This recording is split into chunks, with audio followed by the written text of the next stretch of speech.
lumakas ang hangin guys at ulan. Yan ang mahirap pag pag magkasabay-sabay yung hangin at saka ulan. Yun po ang hirap dyan pag pag lalo na pag andyan ka sa tabing dagat, delikado. Kaya maraming mga lumikas ngayon po mga kalingap sa mga evacuation center. Kaya kailangan talagang lumikas para sa ganun safety natin ang ating sarili, pati na rin yung mga bata pag ganitong mayroong kalamidad ganito grabe na ito. Ay nako.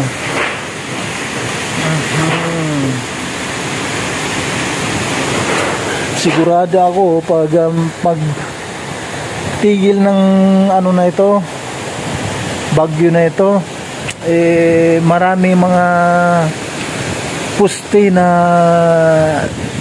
natutumba. Makita natin po mga kalingap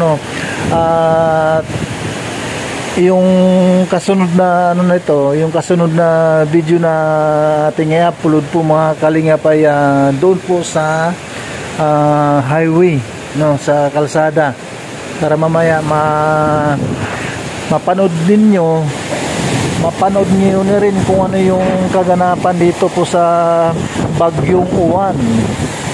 Bagyong Uwan po sa taong 2025 o November 9. November po, November 9. Grabe itong nangyari ito. Yun nga, sabi nga yung sabi nga doon sa weather forecast po mga kalingap is kung ano yung nangyari doon sa bagyo doon sa sa bagyong Yolanda ba yun? Yolanda ba? Doon sa Tacloban. Ganun ang kalakas ang ang bagyo na ito. Yung time na ay Yolanda ba or Ondoy. Yun. Kaya yun. Na sana wala naman mangyari na mga magbuwis ng buhay. Po? Kasi nga kawawa yung kawawa talaga yung pamilyang mangyari po, kung ano yung mangyari ngayon.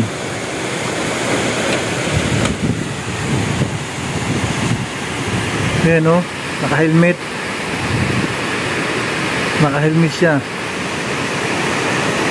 Yung bayaw ni ay pinsan ni Jose yun. Ay nako.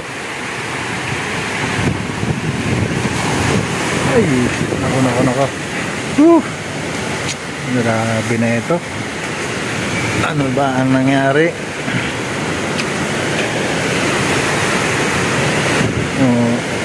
Anong oras na ngayon? Alas 8. Ilang oras ang ganitong nangyari po, magmulang alas 12 hanggang ngayon, ilang oras na. Bilangin po natin guys, ilang oras na? Alas 12. Hanggang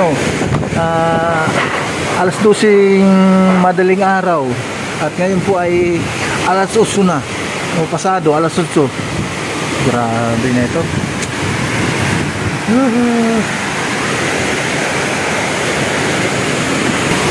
Dito pa rin tayo guys mga kalingap, mga kapatid, dito po sa second floor ng bahay ng landing pad, dito po sa Ligao Albay.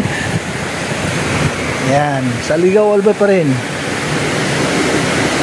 Nagulat Kalingap Jose Andrino. Yan guys, basang-basa na rin tayo. Kahit nandito lang tayo sa sa loob, kasi nga ang lakas ng ang lakas ng hangin, ang lakas po ng hangin.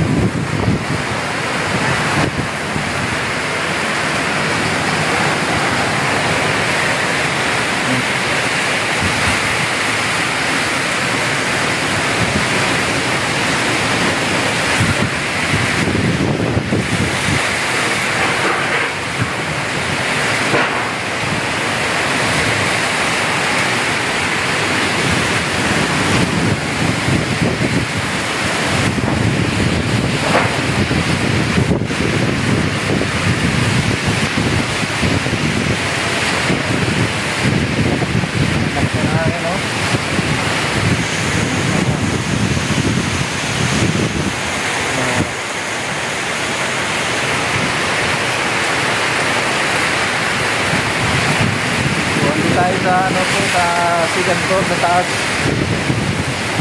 Habang tayo kumukuha ng video na ito para malaman po ng mga kababayan natin na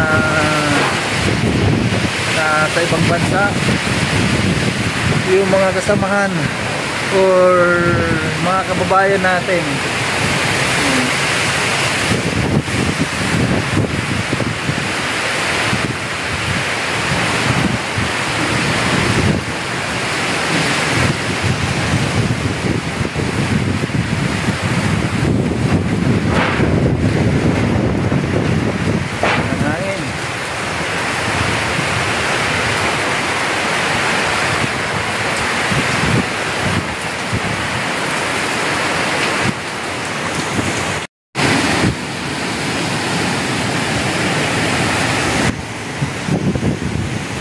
Lakas pa rin.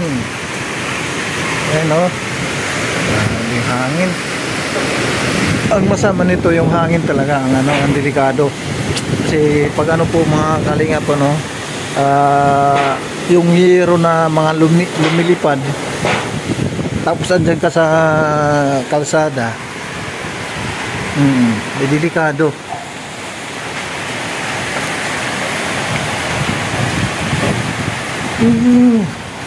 Ulan, hangin. Yan, mga puno. Ganyan sa mga puno.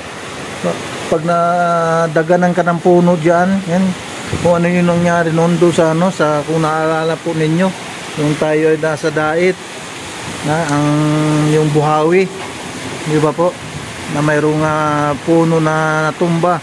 Ang karamihan sa mga puno natumba dahil po sa Buhawi. Oo. Yan. Yun nga, mayroong nagbuhos ng buhay, pero huwag naman sana po mga kalihap mangyari pa ito, di ba? Na sana ay huwag naman na tayong tulutan ng ating Panginoon na ituloy yung mga ganyan na kalamidad. Okay lang okay lang kung mayroong mga puno na matutumba basta walang magbuwis ng buhay, di ba? Kasi nga nakakaawa yung mga pamilya na maiwan. Ay, good morning po sa ating lahat mga kalingap, mga kapatid. Yan. Tuloy-tuloy pa rin ang bagyo. Andito tayo po sa taas. Nasa taas po tayo ng landing pad.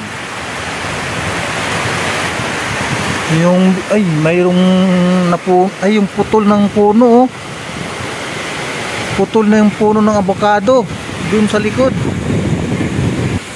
Yun guys, tingnan natin yung punong ayun yung puno na natumba, yung avocado ito, yung avocado.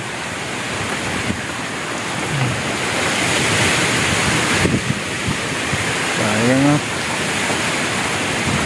tumba yung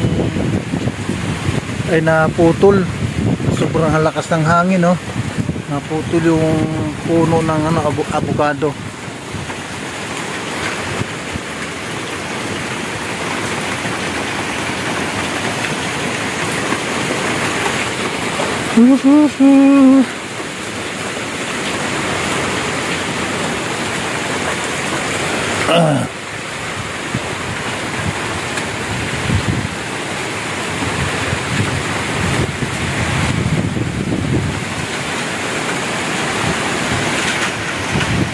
Anong nangyari sa araw na ito?